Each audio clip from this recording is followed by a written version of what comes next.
అదే RTV app వార్తల్ని క్షణాల్లో చదివే అవకాశం ఉంటుంది. ఒక న్యూస్ పేపర్, ఒక టెలివిజన్ ఛానల్ మీ చేతుల్లో ఎప్పుడూ ఉంటాయి.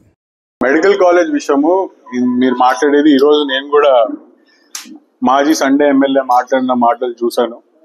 ఆయనకి ఇంకా సబ్జెక్ట్ మీద పూర్తి అవగాహన లేనట్టుంది. సండే కాకుండా ఇక్కడ ఎక్కువ టైం స్పెండ్ చేస్తే అసలు ఏం జరుగుతుందో రాష్ట్రంలో ఆయనకు కూడా తెలిసి వచ్చే పరిస్థితి ఉంటుంది. నంద్యాల మెడికల్ కాలేజ్ ని ఎవరు పీపీపీ పద్ధతిలో తీసుకోవట్లేదు. ఏదైతే గత ప్రభుత్వంలో దాదాపు 85%, 90% కి కంప్లీట్ అయ్యే వచ్చిన 5 మెడికల్ కాలేజీలు ఏవైతే ఉన్నాయో అవే పద్ధతిలో నడుచుకోబోతున్నాయి. కొత్తగా ఏవైతే 30% కూడా కన్స్ట్రక్ట్ కాని మెడికల్ కాలేజీలు ఉన్నాయో దాన్ని పీపీపీ విధానంలోకి మనం తీసుకోబోతున్నాం. కారణం, ప్రైవేట్ వ్యక్తులు వస్తే డబ్బులు తొందరగా పెడతారు, తొందరగా కాలేజీలో ఫినిష్ అవుతాయి, తొందరగా స్టూడెంట్స్ కూడా కాలేజీకి వెళ్లే పరిస్థితి ఉంటుంది.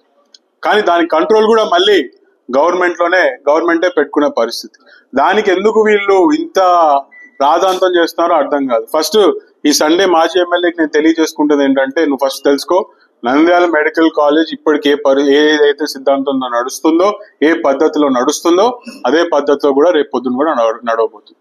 మరిన్ని వీడియోస్ కోసం ఛానల్ ని సబ్స్క్రైబ్ చేయండి. లేటెస్ట్ అప్డేట్స్ కోసం వాట్సాప్ ఛానల్ ని ఫాలో చేయండి. అండ్ లింక్ డిస్క్రిప్షన్ లో ఉంది.